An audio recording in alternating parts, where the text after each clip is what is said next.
Oi pessoal, beleza? Tudo bem? Espero que estejam bem. Tô aqui para mais um vídeo do canal para fazer essa troca com vocês, mas também para falar um pouquinho das dificuldades que eu tenho, porque apesar de eu estar na confeitaria já trabalhar, ela já ser uma fonte de renda para mim, eu ainda me considero no início. Eu acho que a gente, como ser humano, a gente está sempre aprendendo. Então, na confeitaria, uma das coisas que eu tenho é que normalmente a hora que eu vou estar trabalhando, eu gosto de estar só comigo, tipo aquele momento do banho, que a pessoa vai e coloca o pensamento em dia, aproveita ali o momento de tomar um banho, relaxar, ou até mesmo na hora que sai dar uma caminhada. Isso acontece comigo na confeitaria. Então, eu diria que a confeitaria, para mim, é um momento onde eu estou trabalhando, onde eu estou gerando a minha fonte de renda, mas também eu estou no meu momento relax. Vocês precisam, se tivessem dentro da minha cabeça, o quanto o meu pensamento vai. Não gosto muito que fique me chamando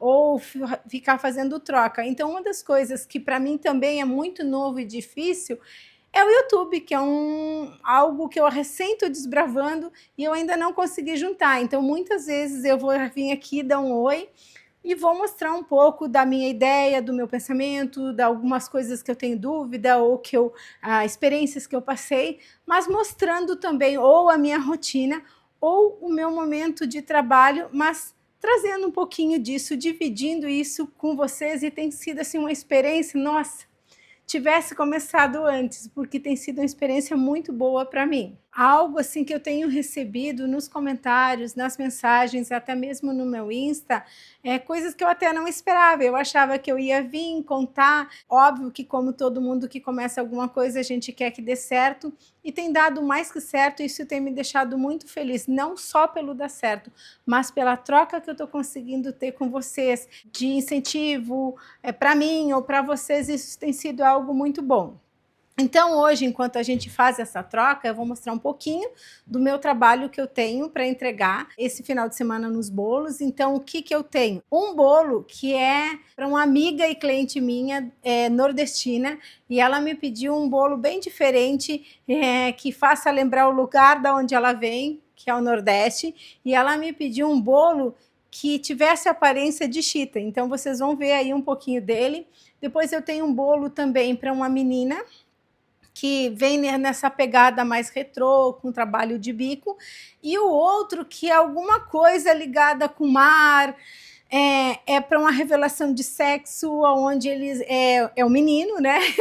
Então tem toda essa coisa de praia, farol, mar. Então me acompanhe. Outra coisa, eu também vou mostrar para vocês que nem todo o trabalho é só da confeiteira. Eu acho que uma troca que a gente faz muito bem, nesse caso não vai ter, mas muitas vezes a parte de papelaria eu não faço. Então eu tenho uma menina que faz para mim, e eu sempre digo, eu acho que o que seria ela sem a confeiteira e o que seria eu sem ela, porque eu acho que um completa o outro. Então essa troca a gente tem muito com o pessoal que faz a confeitaria. Quando vocês vão ver em alguns momentos o bolo acontecendo, quando tu começa ele está muito sem cara, e conforme você vai colocando a ideia ou vem trazendo, como nesse caso aqui, eu não peguei com ela, porque eu peguei no Amazon, que às vezes é uma coisa bem mais em conta, e quando a pessoa não me pede assim como, eu quero o nome e a idade, aí eu vou para a moça da papelaria. Agora, quando é algo assim que é só um tema e eu encontro no Amazon, eu sempre digo, olha, pelo Amazon é um pouco mais acessível em questão de valores, mas não é personalizado. E aí, os dois, tanto o do Nordeste quanto o da revelação do sexo, eu consegui no Amazon, fica um pouco mais acessível na hora de juntar o valor da confeitaria com a decoração, vamos dizer assim. Então, eu vou mostrar como uma coisa casa muito bem a parte da confeiteira, e quando entra o trabalho, que no caso eu peguei essa aí, foi do Amazon, mas óbvio, teve uma pessoa lá atrás fazendo todo esse trabalhinho que completa o que a confeiteira às vezes tem como necessidade. Então me acompanha aí para mais uma troca aqui no canal. Vocês estão vendo isso? Sim, literalmente o que vocês estão vendo. A Karen seca o bolo. Eu gosto de bolo bem molhadinho. Então, assim, quando eu excedo um pouco, principalmente nessa camada do topo e da base, antes de tombar o bolo, eu venho aí e checo se tá muito úmido, muito molhado. E aí, se tiver acontecido isso, eu venho, pego um papel toalha e tiro o líquido excedente. A mesma coisa eu faço com a outra parte. A hora que eu tombar no disco, eu dou uma checada se tá muito úmida e aí seco. Eu acho que são duas regras que eu uso e agora eu acho que eu tenho a terceira. Na questão de sal e açúcar, eu sempre digo coloca pouco, que se precisar tu arruma colocando mais. Já no líquido no bolo, pelo menos nessas duas camadas, na central eu procuro ter um pouco mais de cuidado. Mas nessas duas camadas eu largo a mão. Se eu tiver que exagerar, eu exagero, que depois eu pego o papel toalha e tiro tudo que tiver excedente de líquido e fica tudo bem. Outra coisa, assim, que é uma escolha que eu gosto de fazer também, é na questão de quando tem que usar cores fortes. A minha filha tem autismo, eu acho que todo mundo tem um pouquinho de toque também. Eu acho que aí tem um lado meu muito autista, vamos dizer assim. Eu não gosto muito de mexer com cores, com tinta. Eu amo fazer bolo de casamento, bolo branquinho, porque aí tá com chantilly purinho. Mas quando tem essa situação de ter que usar cor muito forte, eu prefiro pintar o bolo. Então, assim, quando você vai comer, na verdade, aquela parte que se eu tivesse que pintar todo, da cor em todo o chantilly, eu usaria uma quantidade bem maior de corante. Então, nesse caso aí, fica só a partezinha de fora. E aí, quando você vai comer, o chantilly em si tá todo branquinho. Apesar desse chantilly ser muito gostoso, muita gente fala, nossa, que bom teu chantilly. Eu, Karen, nunca como. Eu simplesmente, literalmente, no meu prato, quando eu me sirvo, fica um Lzinho, que é a parte do chantilly que eu não como. Eu como literalmente só o bolo e o recheio. Então, eu prefiro pintar. Claro que tem uma sensibilidade aí que quando tu pinta, qualquer batidinha já aparece o branco de baixo, mas você toma cuidado e dá tudo certo. As florzinhas que eu coloquei no bolo, elas são comestíveis, eu nunca tinha trabalhado com elas, nem sei se eu fiz certo, né? Mas peguei, abri, eu acho que, não sei, eu tenho uma leve lembrança de alguma vez lá atrás, quando eu era criança, terem feito um bolo, a minha vizinha fazer um bolo e usar um papel arroz e molhar, alguma coisa assim. Mas eu, sinceramente, mesmo que desse para comer, eu acho que eu não comeria, né? Eu penso que deve ser como uma hóstia, de se dissolver na boca, sei lá. Mas peguei e coloquei ela do jeito que veio, até mesmo porque eu queria fazer algo assim que se a pessoa não quiser comer, já pode pegar e tirar ali no mesmo momento, né? Mas e seria mais fácil para estar descolando do chantilly. Então acabei fazendo desse jeito, mas não sei, sinceramente, não pesquisei também aqui no YouTube como usar as florzinhas.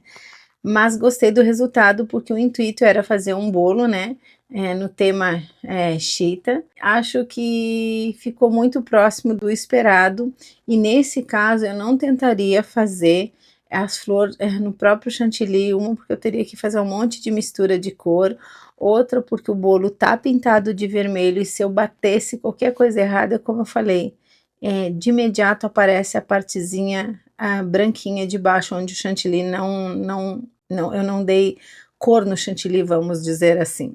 Já no bolo branquinho, eu coloquei cor sim já direto no chantilly, e era uma cor muito delicada, e ainda para mim é novo também a situação de trabalhar com bico, não tenho assim toda a manha, mas acho muito bonitinho, amei essa pegada dos bolos retrô, acho assim que fica extremamente delicadinho, e o bom disso também é que você pode deixar o bolo todo ele branco e só vir com a parte dos detalhes em cor, né? Outra coisa assim que eu sempre optei e não sei fazer, eu sei que tem gente que faz uma pré-camada no bolo, eu nunca consegui. Eu sempre que eu ia tentar fazer essa pré-camada, o bolo mais soltava farelo e mais me estressava.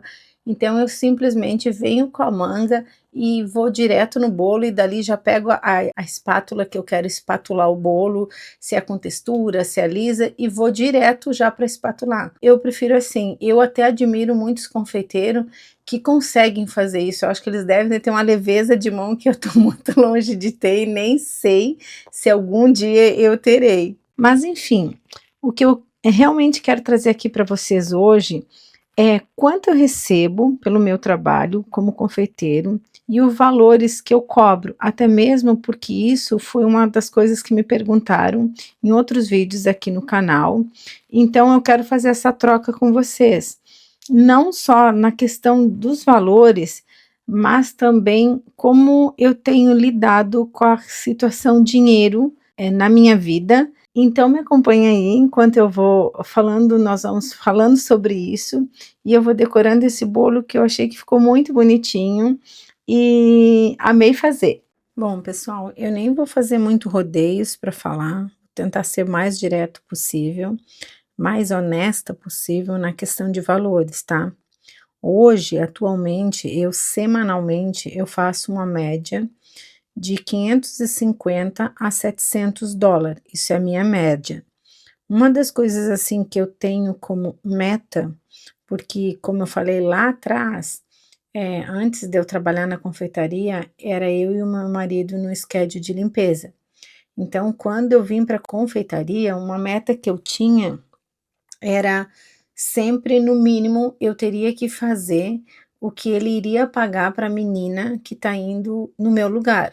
Então, é uma meta que eu tenho que tentar sempre fazer aquele valor que a gente está tendo como despesa com a pessoa que tá no meu lugar atualmente, né.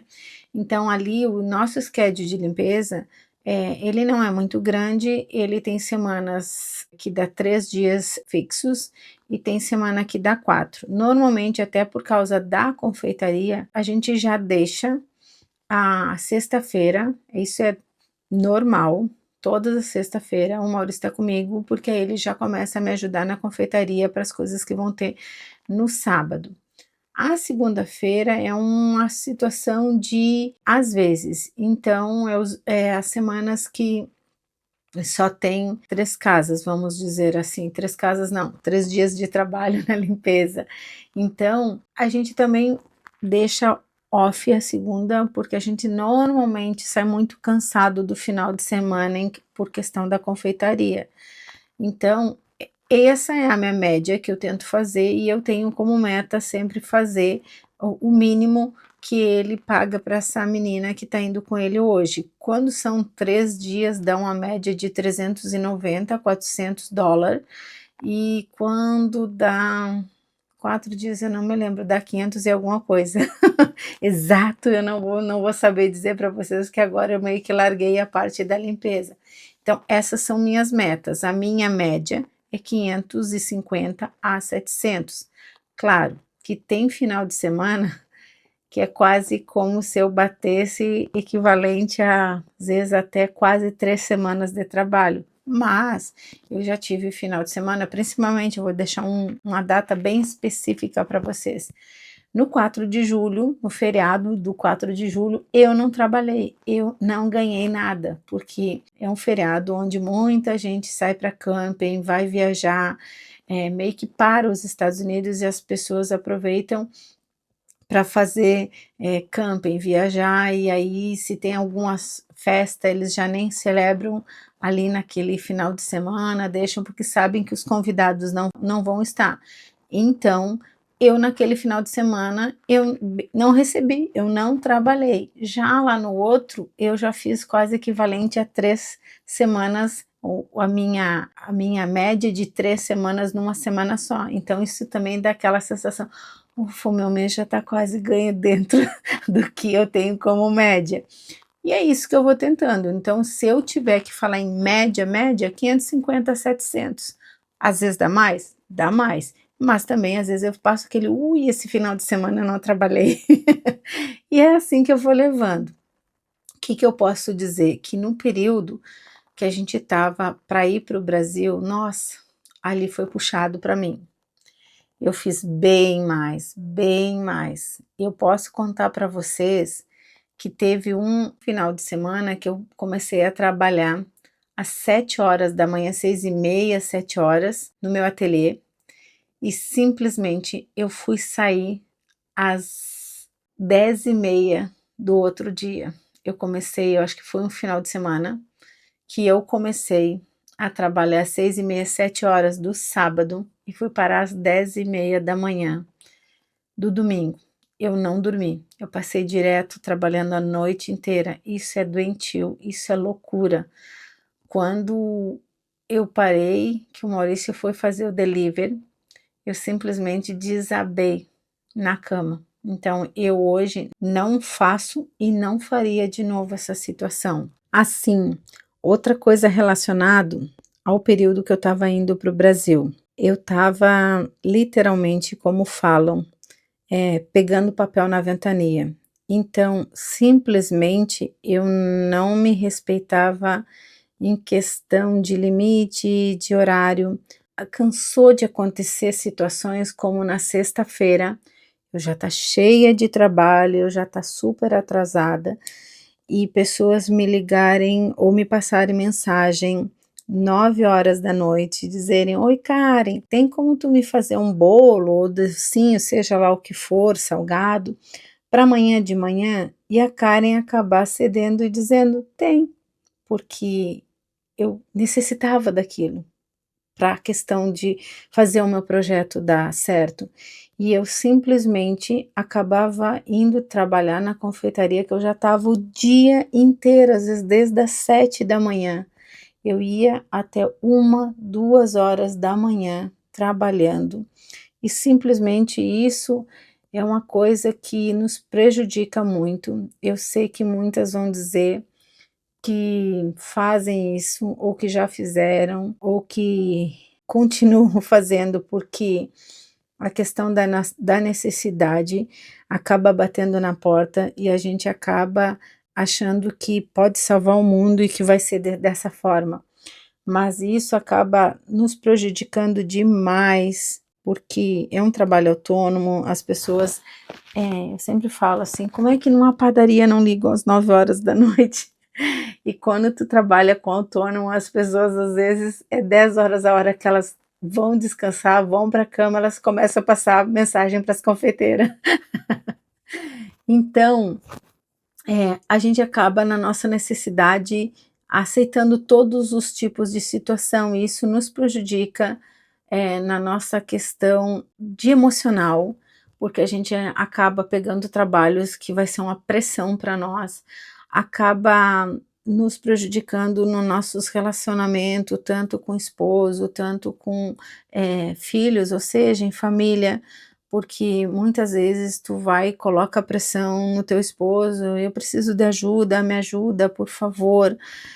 Na questão dos filhos, tu acaba muitas vezes tendo dificuldade para ter paciência, afinal, ter paciência no momento de cansaço é algo bem difícil.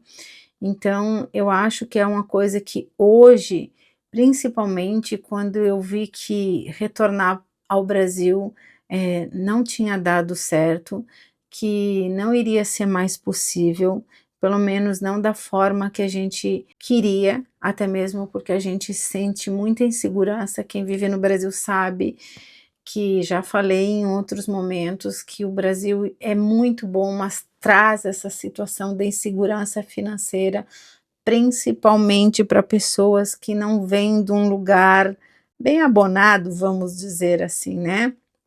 Mas que ali era uma coisa que eu fazia para completar o meu projeto e eu me desrespeitei demais. Então, nesse período de retorno, de projeto de retorno ao Brasil, foi um período de muita ansiedade, de muito trabalho, de se levar ao limite, porque queria completar aquele projeto com a data de ir, e não se respeitava, como eu falei, de nenhuma forma, nem mental, nem físico, nem emocional, nem em relacionamento com a família e até mesmo interpessoal, porque muitas vezes eu não via nem os meus amigos, porque eu trabalhava direto. Durante a semana eu estava produzindo, no final de semana eu estava no pancadão, que eu costumo dizer que é nossos dias mais corridos, porque as nossas entregas. Então ninguém já se cansava de dizer: a gente convida a Karen não vem. Então realmente eu me levei ao limite, e eu acho que o fundo do túnel, do buraco aconteceu no dia 31 de dezembro, eu marquei uma consulta de rotina, e eu digo quem marca a consulta para o dia 31, e a Karen marcou. E ela foi no médico, era um rapaz, filhos de brasileiro, de um americano com uma brasileira, então ele falava aquele português misturado, e eu pensei: "Nossa, hoje é o dia, hoje eu resolvo tudo, porque eu não vou precisar de intérprete, eu vou conseguir falar, então eu vou falar tudo o que eu preciso e vou conseguir ajuda". Na verdade, eu estava tentando passar o poder de decisão para que ele tomasse por mim e me dissesse qual seria a melhor direção, né. E quando eu cheguei lá, não aconteceu isso. Na verdade, ele simplesmente já de cara me diagnosticou com depressão, e queria me dar remédio para depressão e para dor. Não é que eu seja contra a medicação, mas eu sabia, eu sentia que na minha situação não era isso.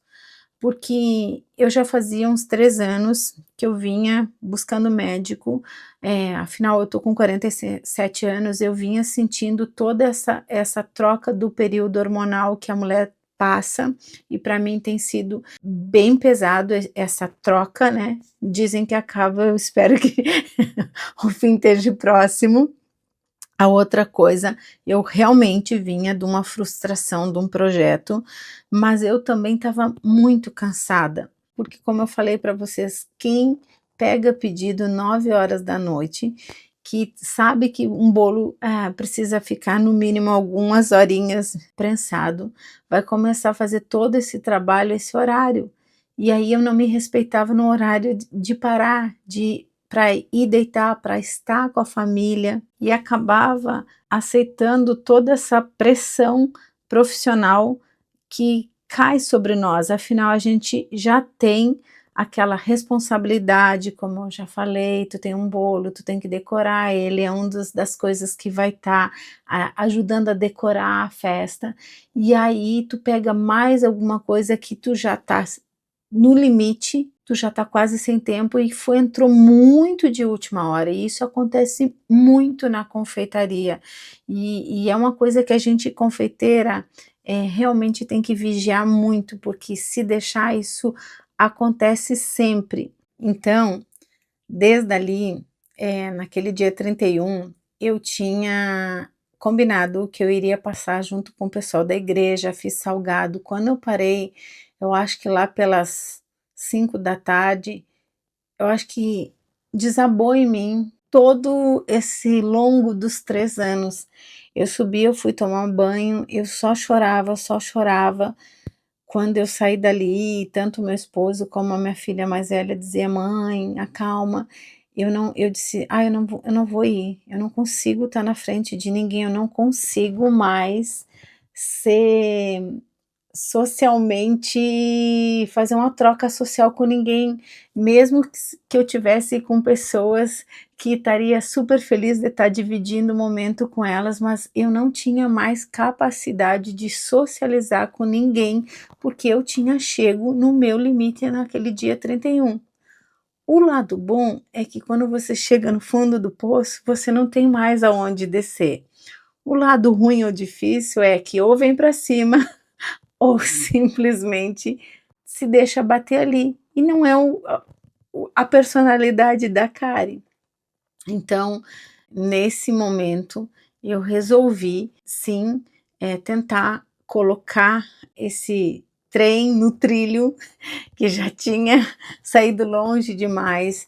Não tem sido fácil, eu posso dizer que eu acho que a coisa foi clarificar ali mais ou menos em março, venho buscando até hoje, e nesse situação toda eu venho tentando também administrar toda essa situação de relacionamento com o dinheiro, afinal, ele é necessário, mas ele é uma coisa que eu não quero mais ser escrava, eu não quero me tornar escrava do dinheiro.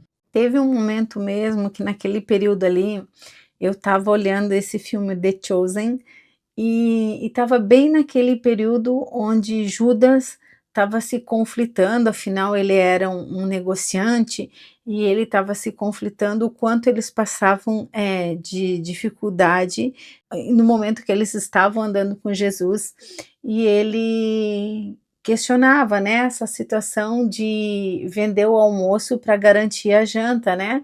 A gente ali no filme, a gente vê isso, e como eu sou uma pessoa que eu gosto muito de ver filmes e ter a minha interpretação, e aí eu até cheguei e eu sinceramente, assim, que Deus me perdoe, mas em algum momento, e eu tenho muito na minha mente, teve até uma vez que eu estava vendo aquele escritor, Augusto Cury, num podcast, e ele estava contando a situação da vida dele, onde ele era ateu, e que ele já tinha estudado muito sobre a mente humana, e que tinha pontos que ele não conseguia ligar, e que ele sentia que por mais que ele tinha estudado, por mais que ele tinha buscado conteúdo sobre, alguma coisa não se conectava. Então ele disse que a única coisa que faltava ele fazer era ler a Bíblia. E quando ele foi ler a Bíblia, ele conta que ele conseguiu entender que cada um dos 12 discípulos tinha uma personalidade, e que muitos das nossas personalidades ainda estava relacionado a eles, e que era isso que Jesus tentou fazer, era trabalhar com aquelas personalidades, né, e que hoje a gente acaba cometendo mais ou menos os mesmos tipos de falhas de posicionamento parecido com eles, então que a nossas personalidades está muito ligada ali. Então, no filme The Chosen, eu consegui também ver muito disso, e como eu falei, Deus que me perdoe, em algum momento que eu estava olhando o filme, e era bem nessa época que o Judas, se conflitava com a questão de vender o almoço para pagar a janta, parecia em partes com o que eu estava vivendo, porque eu sentia que eu queria honrar meus compromissos, mas eu estava me sacrificando demais, e eu falava: "Meu Deus, como a minha vida está difícil". E aí, um dia eu cheguei para o meu pastor e questionei ele: "Pastor, o Judas não era uma pessoa ruim, ele não era desonesto, tanto é que quando Jesus chamou ele, ele era um negociante e ele não fazia negócios desonestos, ele fazia sim negócios que ficassem bom para as 2 partes". E o meu pastor foi e falou assim, eu questionei como que Jesus deixou ele se perder tanto, e ele falou: "Não, que isso faz parte da história, né, do propósito da história, mas que uma das coisas que fez com que Judas se perdesse tanto, foi o quanto ele amou o dinheiro, o quanto o dinheiro foi mais importante na vida dele, o dinheiro, o poder, entendeu? Então ele me disse: "Karen, na verdade, Judas amou o dinheiro e o poder mais do que ele amou a Jesus. Ele se deixou servir para o poder, para o dinheiro, do que para servir Jesus. Foi ali que ele se perdeu". Naquele momento, foi também outro momento, assim, decisivo para mim, eu falei: "Cara, em partes eu tô sendo Judas, eu tô vivendo em função do dinheiro, eu tô vivendo escrava do dinheiro, eu tô vivendo para servir o dinheiro, eu tô colocando o dinheiro acima de tudo, à frente de tudo, à frente de mim mesmo, do meu relacionamento, da minha família, do meu relacionamento com as minhas filhas, com os meus amigos". E aí eu vi o quanto eu estava perdida, e eu me peguei, tipo: "Cara, eu tô tendo quase a mesma personalidade". Então eu disse: "Eu preciso parar". E esse foi mais um dos motivos, fora a minha consulta lá atrás, que eu achei que alguém ia me tirar do buraco, fora essa conversa que eu tive com o pastor, acabei nem contando da minha situação, na verdade eu estava num conflito interno comigo mesmo, e nem disse que eu estava me enxergando, tipo, com pena dele, porque eu achava que eu também estava passando a mesma coisa, né, que Judas. E aí foi nesse momento que eu vi que tudo dependia de mim, E é o que eu falo hoje, a gente não muda ninguém, a gente não pode decidir nada por ninguém. E aí eu entendi que era eu com Deus, pedir para que ele me orientasse, me direcionasse, porque sim, realmente eu não queria mais estar naquela situação, que eu precisava mudar a minha percepção, o meu entendimento, e foi ali que eu disse: Senhor, me ajuda. Então, assim, eu também entendi que Deus, nossa, Ele é maravilhoso na nossa vida, porque Ele não nos obriga a nada, Ele nos deixa extremamente livre, Ele não nos obriga a seguir Ele não nos obriga a seguir a escolha dEle, mas sim, que muitas vezes nossa escolha está muito errada e Ele nos deixa ir. Então, nesse momento, é a nossa decisão, é nós que temos que nos decidir e dizer: não, por favor, para, eu não quero mais seguir por aí, e com certeza pedir esse direcionamento divino, porque a gente, como ser humano, é muito falho. Então, quando a gente está muito perdido e, como se diz, a gente não enxerga além da curva, então que Deus nos direcione, porque a gente já perdeu a direção. Então, sim, a questão de trabalhar com dinheiro ainda é algo novo para mim, é algo que é um desafiador para mim ainda. Eu tenho que me policiar, eu tenho que me vigiar para não cair na mesma tentação, mas que eu tenho percebido que é melhor. É como eu falei, eu já fiz muito mais na confeitaria, mas cheguei no fundo do poço com dinheiro. E hoje eu faço menos, mas estou tendo uma vida de qualidade melhor. Eu tenho vivido alegrias e momentos que eu acho que eu não estava me permitindo. Eu costumo dizer que muitas vezes, quando a gente pega muito a direção, a gente acaba se tornando muito autônomo. E essa autonomia toda que a gente pega, que a gente se acha que está com as rédeas, com o direcionamento de tudo nas mãos, um tanto até soberano diante de todas as situações, que está no controle de tudo, a gente acaba se fechando para a bênção. E aí a gente vê que Karen, vi que é 1000 vezes preferível ser abençoado do que se achar que está com todo o poder de decisão na mão, porque as nossas decisões, às vezes, no fundo, não são legais. Então, em resumo, o que eu posso falar? Eu já ganhei bem mais na confeitaria. Hoje eu coloquei uma média, que para mim tá ok, e também uma meta que eu tenho que receber o que eu pago para a pessoa que está trabalhando no meu lugar na limpeza. Se vier mais, eu recebo, mas esse mais não pode me tirar essa qualidade de vida que Deus me deu e me dá todos os dias, a partir do momento que eu acordo, de viver o que Ele nos deu aqui nesse mundo, que é a vida, é esse relacionamento com a minha família, com os meus amigos, com a natureza, com o dia. Então eu preciso sim viver tudo isso, eu preciso sim do dinheiro, porque eu ainda dependo dele para honrar os meus compromissos aqui, como alimentação, aluguel, água, luz, comida, mas eu não quero mais ser escrava disso. Eu preciso entender que eu tenho que ter compromisso com isso, mas não ser mais escravo. E desde então as coisas assim, às vezes passa o friozinho na barriga, dá. Melhor do que eu estar fazendo. Deus tem conduzido tudo de uma forma que tem me surpreendido sempre, tenho sido muito feliz. Claro que, como humana, às vezes eu falo: ai meu Deus, ó o Pedro. Aí é Pedro. Pedro tinha muitas provas, andou com Jesus e sempre questionava ou exigia mais prova.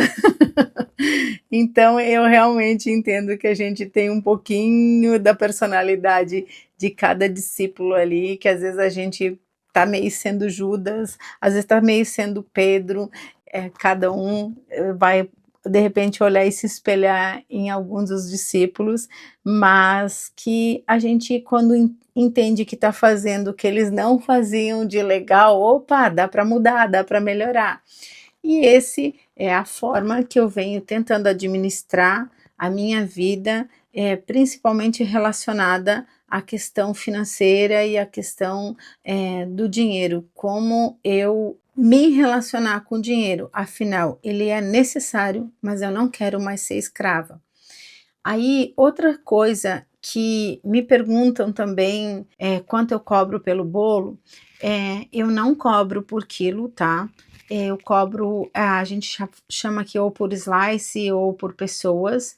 Então, eu tenho ali em média 4 tamanhos bases, né? Claro que depois tem os bolos de andar, mas dentro dos 4 tamanhos base, os meus valores que perguntam seria assim: o bolo de 10 a 12 slices ou pessoas, eu cobro $65. O bolo de 20 a 22 slices, eu cobro $100. O bolo de 30 a 35 slices, eu cobro $160. E o bolo de 47 a 50 slices, eu cobro $230. Esses são os preços que eu estou praticando aqui. Acho que tem pessoas que cobram um pouco mais, outras um pouco menos. Eu acho que eu tô ali meio que na coluna do meio. E agora, outra coisa que eu quero deixar para vocês aqui também, que me perguntaram, era qual era o chantilly. Então, uma das coisas que eu vou deixar para vocês acompanhar aí é qual o chantilly e como eu trabalho com ele, como eu consigo preparar ele direitinho, os pontos, até como a conservação dele. Eu falo um pouquinho sobre isso e eu espero que ajude. Se de repente ficar alguma coisa que traga dúvida, sempre deixa nos comentários, que dentro do possível e da vida corrida de todo mundo, a gente vai respondendo e vai tentando ajudar. Pessoal, e agora, para finalizar o meu vídeo, eu quero trazer uma coisa que, na verdade, eu recebi muito nos comentários, questionamento, qual é que foi um facilitador que eu tive na confeitaria, que eu citei em outro vídeo, que foi o chantilly. Aí muitas pessoas me perguntaram nos comentários qual era o chantilly que eu trabalhava, também no meu Insta. Então, eu vim trazer para vocês, como eu falei, o que eu consegui fazer uma troca que auxilie. Vou mostrar também um pouquinho de como se trabalha com ele e como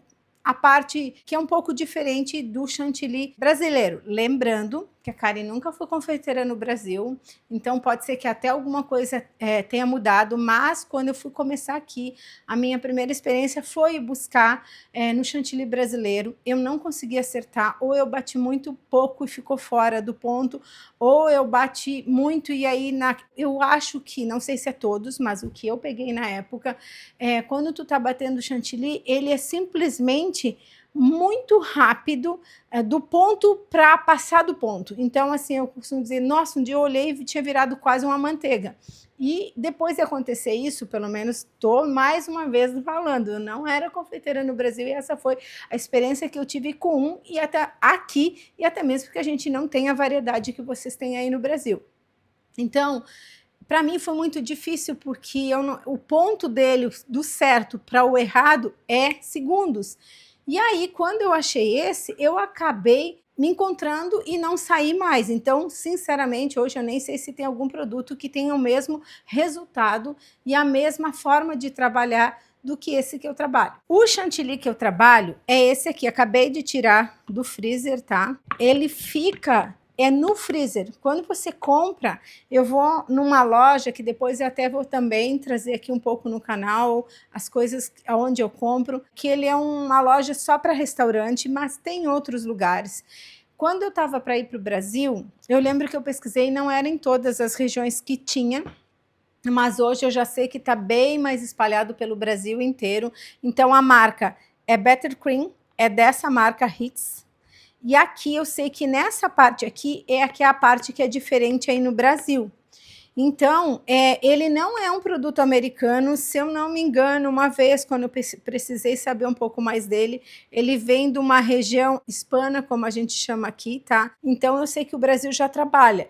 Eu acho que isso aqui é muito parecido, essa parte aqui com certeza a mesma, essa também o que muda é essa questão aqui. Quando eu compro, diferente do chantilly brasileiro, que tem que estar bem gelado, mas não congelado, para ele sempre que eu trago da loja. Lá na loja ele tá nos freezer e eu chego e trago, coloco no freezer. Quando eu uso e sobra algum pouco, tanto com cor quanto ele branquinho, eu volto a congelar. Quando você vai reutilizar ele, às vezes na mesma semana ou dali 2, 3 dias, precisa fazer um novo bolo, eu costumo colocar aquela sobra que estava no freezer.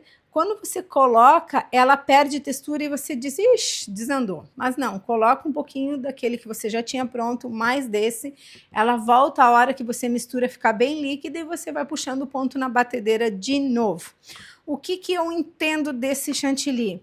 É que ele, você trabalha, você óbvio que vai ter que pegar a manhinha da questão do ponto ideal para confeitar, para espatular, mas se por acaso você passou do ponto, você consegue trazer de novo para a textura e você traz com ele mesmo.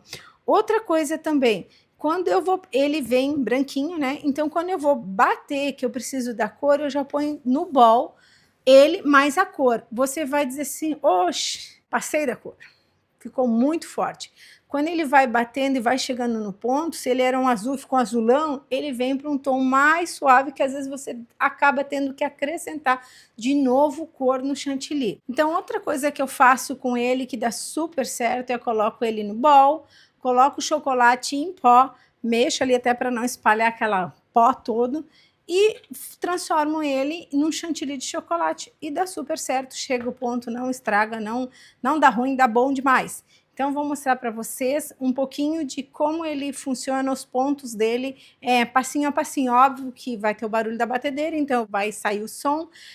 Outra situação, vai mais acelerado, mas eu vou tentar passar isso para vocês o tempo. Claro que o tempo também tem a ver com a quantidade. Uma coisa que é certa, que eu posso dizer de certeza, é que quando você, independente da quantidade que você coloca, ele sai do freezer, já despeja dentro do bol da batedeira e bate em velocidade bem rápida.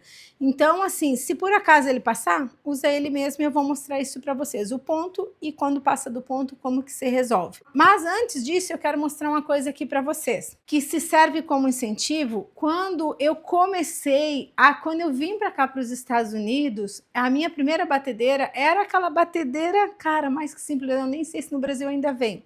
Aqui vem umas lojas que ela é um pouquinho mais que o Dollar Tree, é a batedeira de mão que ela não tem nem o bowl, ela só é para bater. Então, ela não fazia, como eu falei, não era confeiteira, fazia bolo uma vez que outra, eu usava ela para os meus bolos. Quando eu fui começar na confeitaria, uma das coisas que eu precisava, então, já era uma batedeira um pouco melhor. Apesar da gente ter acesso, mas eu não tinha nem condições, porque estava ali na pandemia. A minha primeira batedeira foi essa aqui. É uma batedeira super acessível em questão de valores. Não é de marca, aquela marca conhecida que é o sonho de todo mundo, mas sempre serviu muito bem para mim. Conforme a minha clientela foi aumentando, e aí ela acabou sendo o bowl pequenininho, eu acabei passando para essa aqui. Ela é uma semi-profissional, também não é nenhuma marca assim, de sucesso, algo super famosa, mas me atende às minhas necessidades.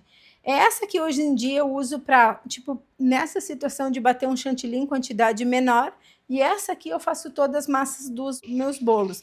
Você vê aqui ó, o tamanho de um bowl um para o outro. Então, esse bowl aqui mesmo, ele bate já numa vez só 2 bolos de 10 e um bolo de 20. Então, assim, ó, para mim, óbvio que se eu tivesse que só fazer um bolinho, usaria essa, mas quando eu preciso ou para um bolo maior, ou tentar agilizar, já fazer tipo 2 bolos de 20, vai nessa.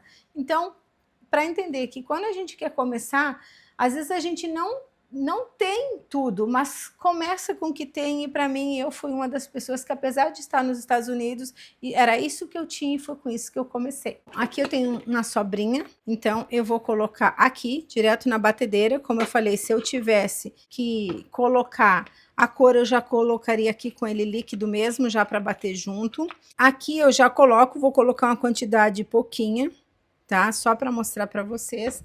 Se eu tivesse alguma sobra do outro dia, ou se vamos supor, sobrou um pouquinho de um chantilly com a cor azul, eu colocaria aqui e acrescentaria mais o tom para chegar na cor que eu preciso. Como vai ser só para mostrar para vocês, coloquei só um pouquinho, o máximo que o meu batedor consiga pegar, e aí eu vou mostrar para vocês, vou tentar falar para vocês em que tempo conseguir chegar nos pontos que eu necessitei.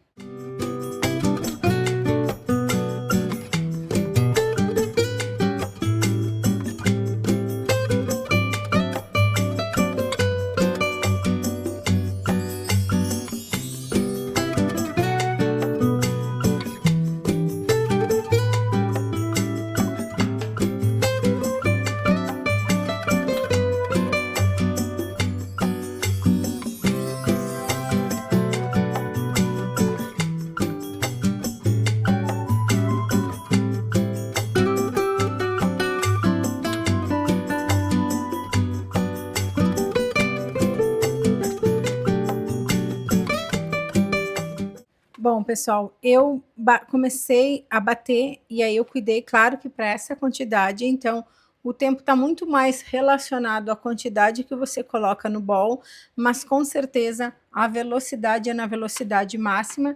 Tira ele do freezer e já pode usar, não precisa esperar ou deixar fora. Tirou do freezer, usa, tá? O dia que compra, já traz e coloca. Como que eu consigo entender a hora que eu ponto? Para mim, esse aqui é o ponto exato. Quando o batedor começa a marcar, como você vê, e ele começa meio que a abrir um buraco. Então, ele ainda tá, ó, com a textura suave, quase que ele quis passar do ponto. Ele ainda tá com a textura suave, pronta para decorar um bolo. E não precisa aquela situação de cuidar a temperatura, cuidar a velocidade, começa numa velocidade, depois troca ou diminui, não, só mexe na velocidade quando realmente for parar. Se por acaso, que às vezes quando a gente está confeitando, ele volta a ficar um pouco poroso, você vem e corrige com o próprio chantilly. Você vem, traz e só mexe. Às vezes você está confeitando, é um bolo grande, até que você, às vezes você começa num ponto e quando vai colocar na manga de novo, ele já está mais poroso, vai corrigindo aqui. Então, eu gosto muito dele, porque com ele eu faço tudo, a correção, eu chego ao ponto e ele nunca eu perco ele.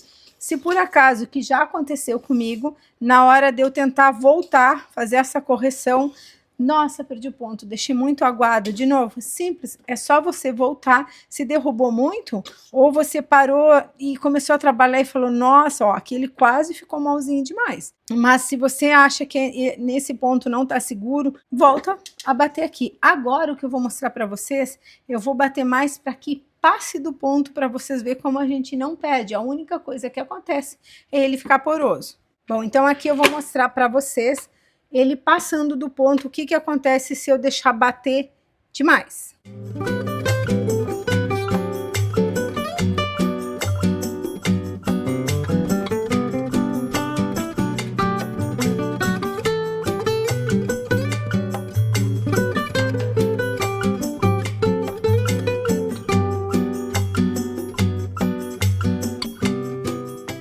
Bom, pessoal, aí aqui como vocês podem ver, ele simplesmente foi parar na lateral do bowl, a outra parte dele foi para dentro do batedor e como vocês podem ver, olha quão pesado ele ficou.